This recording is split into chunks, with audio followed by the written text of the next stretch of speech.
Ini saya ngasih uang 15.000 pada ibunya, dimasakin di rumah. Ini hasilnya. Wadah bawa sendiri. Tempatnya sendiri gratis. Satu kali untuk selamanya. Nawarin gua. Untungnya lumayan loh. Masa gua mau makan gitu? Ya gua gak miskin-miskin amat juga lah ya. Kita juga gak sehina gitu loh. Udah kita protes, kenapa kita... Nih MBG ora manfaat, MBG ora manfaat ki urung takon karo masyarakat desa Kluthuk. Sing klicit ini, sing tangane ini lho, sing tangane ini. Ketok ta iki tangane ngene iki. Kuwi ora tau takon dhisik. Dadi ngomong kene MBG ora manfaat, MBG ora manfaat iki. Saurunge omong muni MBG ora manfaat ki takono karo wong sing tangane ngene iki. Sing ora mesti nyekel duit setiap minggu. Kuwi. Takono dhisik lho. Nek kanggone aku ya Kang Yule. Jenenge MBG kuwi kanggone aku wong desa ngene iki. Akeh manfaate. Assalamualaikum warahmatullahi wabarakatuh. Berjumpa lagi dengan saya, Bang SJ. Untuk sahabat-sahabatku dimanapun berada yang sedang sakit, semoga Allah angkat penyakitnya dan Allah sembuhkan. Dan bagi sahabat-sahabat yang sedang bersedih, semoga Allah ganti dengan kebahagiaan. Dan juga bagi yang berhutang, semoga Allah lancarkan rezekinya dan lunaskan hutang-hutang sahabat-sahabat semua. Baik, perjumpaan kita kali ini masih mengenai kontroversi pro dan kontra setelah tertangkapnya Ketua BGN dan beberapa wakil ketua. Untuk itu, di awal video kita sematkan pernyataan dari Ketua BGN yang baru. Kita ikuti videonya. Langkah kami adalah pertama-tama seperti yang beberapa waktu lalu saya sampaikan, kami concern pada efisiensi anggaran agar bisa tidak membebani anggaran negara pada saat ini, tetapi dengan tidak mengubah target dari yang kita berikan gizi. Efisiensi ini kami lakukan yang pertama melalui moratorium. Moratorium ini bukan titik baru, tetapi juga dapur-dapur baru. Bila per hari ini totalnya berapa besar? 7.800. Jadi per hari ini jumlahnya titik dapur yang operasional berdasarkan virtual account itu 27.877. Nah, kita hentikan dulu ke situ. 27.877 dapur SPPG ya. Apakah dapur ini melayani, ini sudah bisa melayani sebetulnya dengan penerima manfaat yang ada, atau sebetulnya malah kelebihan. Nah, kemudian ini kita akan nanti dulu, artinya kita nggak buka yang baru dulu maupun pendaftarannya, ya. Jadi kita mau nata misalnya Jawa Tengah ini harusnya butuh. Nah, jadi itulah ya pernyataan dari Ketua BGN Ibu Nani Esdiam yang terpenting, dia akan fokus di masalah efisiensi anggaran, karena disitulah letak permasalahan awalnya ya. Dan juga beliau akan memastikan sebaran SPPG ini sesuai dengan kebutuhan. Jadi apa yang ada kali ini akan diefektifkan sesuai data-data SPPG yang masuk. Semoga saja apa yang menjadi harapan banyak masyarakat ini akan terpenuhi dengan dipilihnya Ketua BGN yang baru. Oke, kita lanjut kepada video berikutnya. Hasil masakan ibunya. Beda. Ya, ini 15.000 hasil dikasih uangnya ke orang tuanya. Ini hasil masakannya. Ini beda-beda. Nah, ini saya ngasih uang 15.000 pada ibunya, dimasakin di rumah. Ini hasilnya. Wadah bawa sendiri. Tempatnya sendiri gratis. 1 kali untuk selamanya. Menurut saya, kualifikasi yang terbaik adalah berikan uang pada orang tuanya. Mana ahli gizi tadi? Nah, Coba suruh menilai bagusan suruh mana. menilai. Mana? Pilihan ya Pak. Dan masaknya tiap hari menunya sesuai selera. Nih kayak Ini gini. ada beda-bedanya. Nah, ini cukup nggak untuk anak-anak? Cukup Pak, ini untuk anak usia dasar dengan nilai gizi sampai 1.600-an kalori cukup gede. Bagusan mana yang tadi? Bagus yang Bagus ini dong. Dimanapun kalau partisipasi ibu lebih tinggi, malah hitungan. Nanti yang mencicipi nggak boleh guru, yang mencicipi adalah tim yang melakukan pemeriksaan terhadap kelayakan bahan pangan yang disiapkan. Dan yang berikutnya adalah saya mengusulkan tadi dan nanti akan dibicarakan dalam bentuk MOU, sekolah-sekolah yang memiliki siswa sampai 1.000 orang itu dimungkinkan nanti Pemprov dan Pemda Kabupaten membangun dapurnya di sekolah, sehingga nanti bisa menggerakkan orang tua siswa untuk secara bersama-sama menjadi relawan pengelola MBG. Ini yang menjadi fokus, dan yang terakhir adalah rekrutmen tenaga kerja diharapkan bersumber dari wilayah setempat, serta pasokan, supply, dan demand seluruh kebutuhan MBG-nya itu terdata di dalam data statistik Bapeda. Sehingga itu bisa dihitung sebagai angka sirkulasi ekonomi yang ditumbuhkan melalui MBG melalui anggaran APBN, sehingga siklus keuangannya bisa terlengkap. Jadi itu mungkin salah satu masukan dari Gubernur Jawa Barat, Kang Deddy Mulyadi, melihat banyak terjadi penyimpangan ya. Jadi saran beliau untuk diberikan saja anggaran MBG itu kepada orang tua siswa. Pertimbangannya ini bahwa orang tua siswa atau ibu-ibu ini akan lebih bertanggung jawab, dan uang yang 15.000 ini akan sesuai dengan terpenuhinya gizi bagi anak-anak. Akan tetapi mungkin pertimbangan Presiden itu tidak demikian, karena kita ambil contoh aja di sembako ya, pembagian sembako atau bantuan dana tunai, ini banyak sekali penyelewengan di tingkat penerima gitu. Tapi bagus sih masukan seperti ini. Semoga ini akan jadi pertimbangan Ketua BGN baru dan juga Bapak Presiden, Bapak Prabowo. Kita cek dulu Nawarin gua. berikutnya. Untungnya lumayan loh. Ada lebih lucu lagi nih, orang nawarin gua, lu mau nggak buka dapur untuk makan gizi, bergizi gratis di situ? Nawarin gua. Untungnya lumayan loh. Tahu ditawarin Gini. bikin dapur Ya, gitu. dia bilang gitu. Ini kita terjata nih, mau buka Apa banyak katanya? ini. Cuma lu gila, kan lu nggak pernah lihat gua ngoceh-ngoceh, gua paling marah itu soal proyek itu. Oh iya, dia kan Masa gua salah mau satu makan partai gitu? oposisi ya. Ya gua nggak miskin-miskin amat juga lah ya. Kita juga gak sehina gitu loh, udah kita protes, kenapa kita mesti Waduh. ikutan? Ngeri juga. Ngeri juga komentarnya ya. Aduh. Pak Ahok. Oke, kita lanjut. Bahkan perlu saya tambahkan, ada yang menu kering yang diberikan kacang sukro. Itu kan gak masuk di akal sama sekali gitu loh. Indonesia dibagi spaghetti, dibagi bakmi gacoan.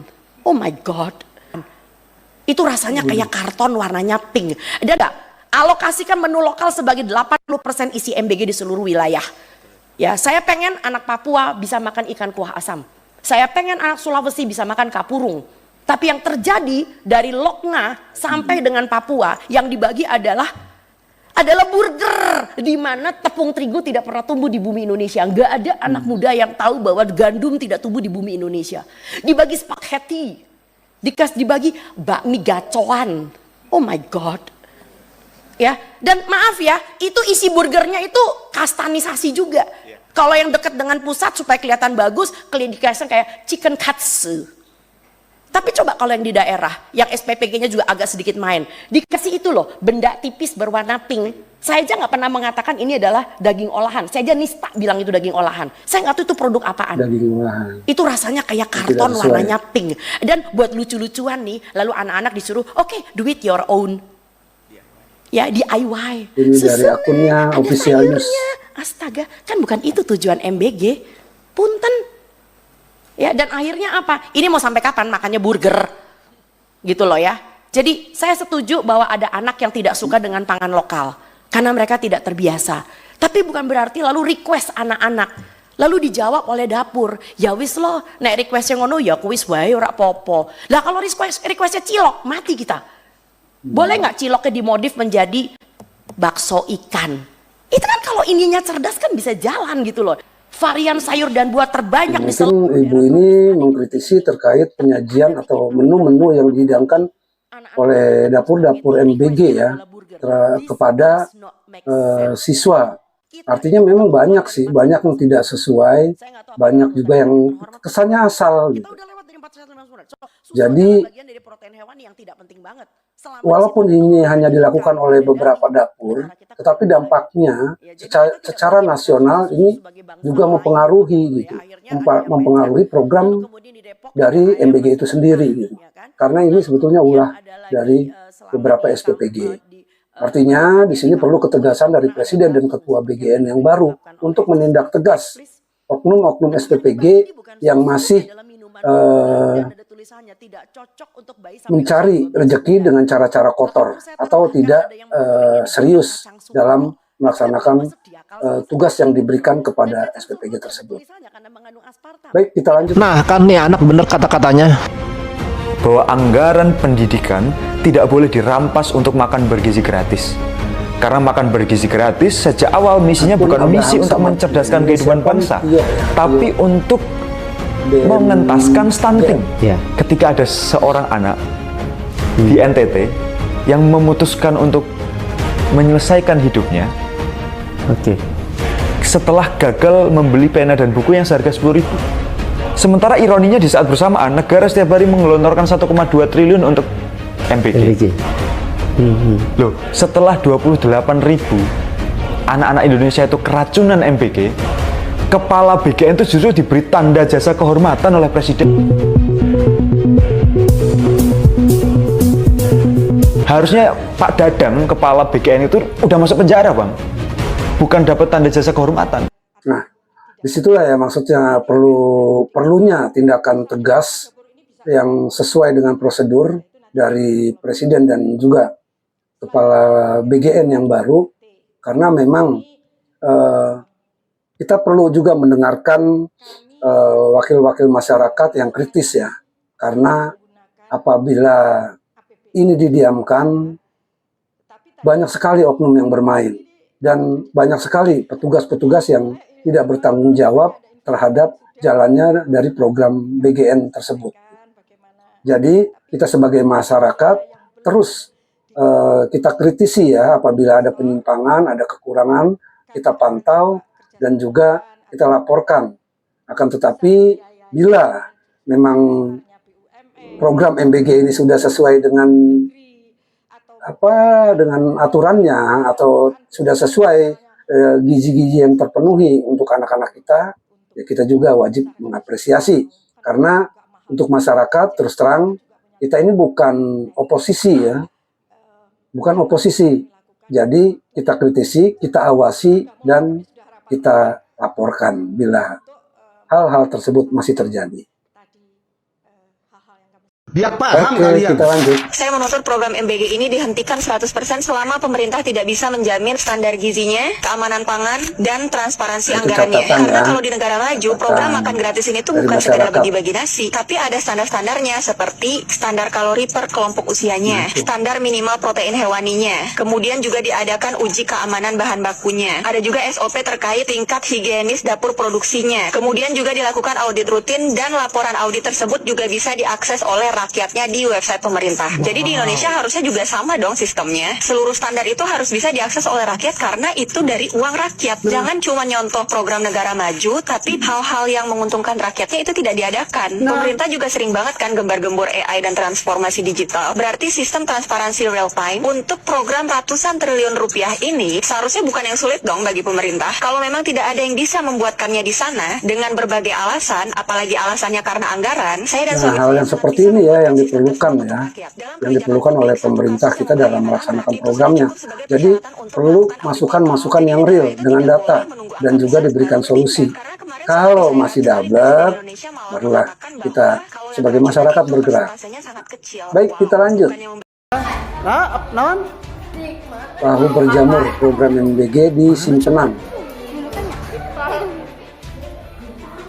Oh, bener ya? Kanggo pihak MBG, ya tahuna tuh bulukan ditambi ya teh bau. Niatnya memberi gizi, tapi yang datang malah penyakit. Di Simpenan, Sukabumi, program makan bergizi gratis mendadak jadi sorotan. Bukan daging atau telur segar. Wali murid justru mendapati tahu yang sudah berjamur dan berbau busuk. Layakkah ini masuk ke perut anak-anak kita? Mirisnya lagi, saat orang tua mencoba protes, mereka justru mengaku diintimidasi. Suara mereka dibungkam. Padahal kesehatan anak jadi taruhan. Uang negara turun. Tapi kenapa kualitasnya begini? Siapa yang bertanggung jawab? Jangan sampai program mulia ini hanya jadi lahan cuan bagi oknum tak bertanggung jawab. Ini ya yang kita maksud dengan oknum SPPG yang tidak bertanggung jawab. Kalau sudah tahu buluk atau sudah tidak tahu ini makanan ini tidak baik, sebaiknya jangan juga disajikan kepada adik-adik kita ya gitu. Ya dimusnahkan atau diganti lah dengan yang baru. Tapi yang datang malah penyakit. Di Simpenan. Oke, kita lanjut.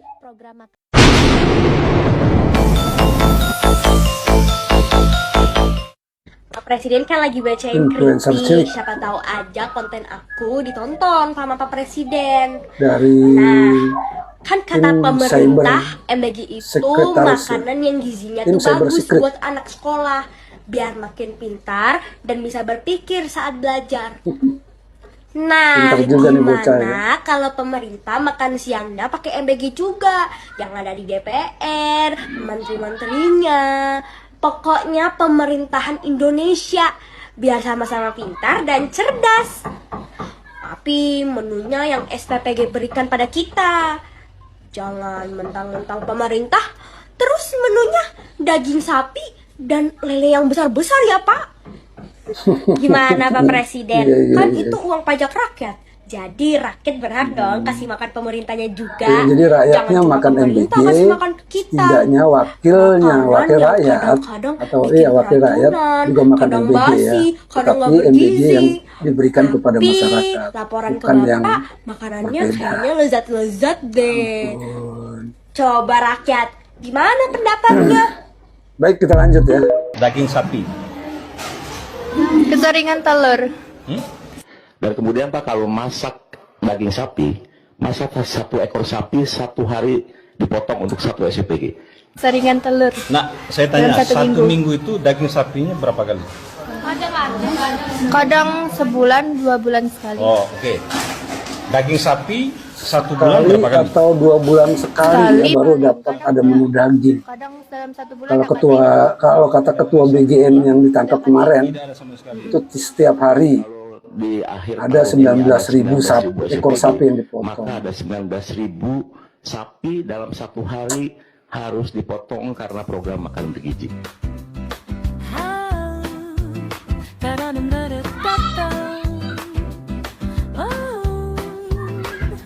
Jadi ekspektasi tidak sesuai dengan realita yang ada ya. Janji-janji menguap begitu saja.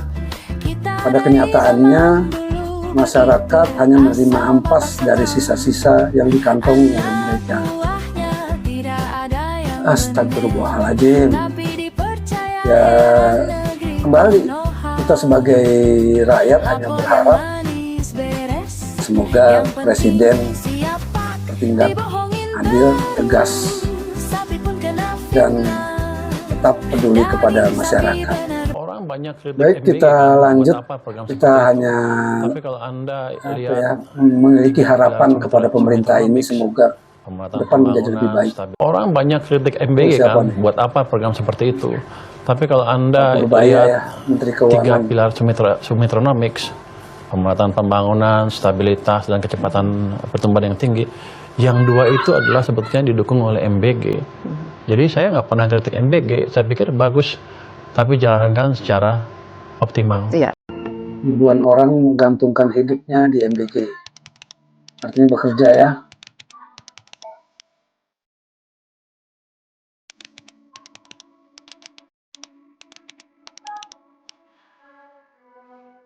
Cacian makian kadang kami terima. Wajar lah.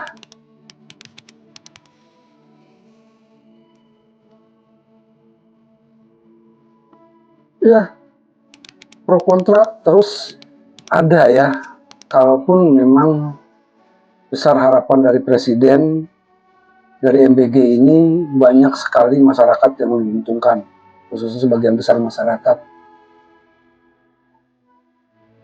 Oke, kita lanjut ke video berikutnya. MBG banyak masalah. Kita harus tertibkan. Bahwa banyak masalah, iya. Bahwa Ya, banyak Presiden tantangan, tuh benar. mengakui ya. MBG banyak masalah. Kita harus tertibkan. Manusia Indonesia, ya. Kita mengertilah, ya. Penyakit kita harus kita berani hadapi. Harus kita berani bicarakan bahwa banyak di antara unsur-unsur pimpinan kita hatinya tidak kuat, integritasnya tidak kuat, Mental koruptornya tidak tinggi. berurusan dengan uang dia lupa. Tapi saya sudah katakan, pemerintah saya Jangankan yang di tidak atas ragu-ragu. Pak, di bawah aja banyak banget. Siapapun yang melanggar, yang menyimpang, yang menyalahkan kewenangan akan kita tertibkan, kita bersihkan, kita copot dari jabatan. Mantap. Ya, semoga bukan sekedar janji, Pak Presiden, masyarakat menggantungkan harapan kepadamu. Bangsa kita kemana-mana saya ketemu Contohnya rakyat seperti kecil, video petani, berikut Pak. ini. Nih MBG ora manfaat, MBG ora manfaat ki urung takon karo masyarakat desa Kluthuk. Sing Sepertinya klicit dari ini sing tangane Jawa ini lho, Tengah. sing tangane ini. Ketok ta iki tangane ngene iki. Lembaga Poltreking Indonesia merilis hasil survei terbaru terkait evaluasi kinerja pemerintah. Hasilnya MBG berada di posisi puncak dengan nilai 27,6% sebagai program paling bermanfaat. Kuwi takono dhisik lho. Nek kanggone aku ya Kang Yule jenenge MBG kuwi kanggone aku wong desa ngene iki. Oke Ini manfaate salah satu sing ra tau nyekel duit tiap masyarakat minggu. yang juga Kuwi sepertinya akeh manfaate. mewakili ya, Kene iki lho wong mewakili desa iki ora mesti masyarakat banyak. Yuk, seminggu sepisan ki mangan daging ayam para petani. jarang ang. Dadi ngomong ke meni ora manfaat ki ndelok-ndelok sik takon dhisik ning desa-desa ngono ya. Ya nek emange MBG kanggone sampean ku ora nek manfaate ya wis ngomong wae garek omong nih Pak anakku rasa diwehi MBG ngono wae wis to. Ben di anu tampa sing gelem-gelem wae kan penak ngono kuwi. Wis Pak Prabowo. Pokoknya terus ke cuman diawasi. Itulah harapan dari masyarakat ya. Dia berharap MBG tetap dilanjutkan tetapi di bawah pengawasan langsung oleh Pak Presiden gitu, agar tidak terjadi kembali penyelewengan yang dilakukan oleh oknum-oknum pejabat di BGN. Baik, sahabat-sahabat semua, selesai sudah pertemuan kita kali ini. Semoga ini dapat dijadikan edukasi dan bermanfaat untuk kita. Sekali lagi, terima kasih buat sahabat-sahabat yang selalu mendukung channel Bang SJ. Bila ada kritik dan saran, silakan tulis di kolom komentar. Sekali lagi terima kasih. Assalamualaikum warahmatullahi wabarakatuh. Sampurasun. Kita bukan oposisi.